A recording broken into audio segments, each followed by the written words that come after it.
మధ్యనే పెళ్లైన మెగాస్టార్ చిరంజీవి కుమార్తె శ్రీజ ఇప్పుడు కొత్త అవతారం ఎత్తనుంది.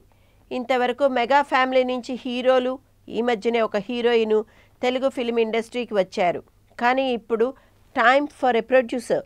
మెగా ఫ్యామిలీ అందరూ ఫిల్మ్ ఇండస్ట్రీని నమ్ముకున్నారు. రామ్ చరణ్ ఫిల్మ్ ఇండస్ట్రీలో తన సత్తాను నిరూపించుకున్నారు. మెగాస్టార్ పెద్ద కుమార్తె శిరీష చిరంజీవి 150వ సినిమాకి ఫ్యాషన్ డిజైనర్గా వర్క్ చేస్తుంది. సో ఇప్పుడు మెగాస్టార్ చిన్న కుమార్తె వంతు. శ్రీజకు తెలుగు ఇండస్ట్రీ మీద పూర్తి అవగాహన ఉందట. సో ముందుగా కొన్ని చిన్న సినిమాలు చేస్తుందట. ఇది తనకి కష్టమైన పని కాదు. తన హస్బెండ్ కళ్యాణ్ సహకారం ఎలాగా ఉంటుంది అని సగర్వంగా చెప్తోంది.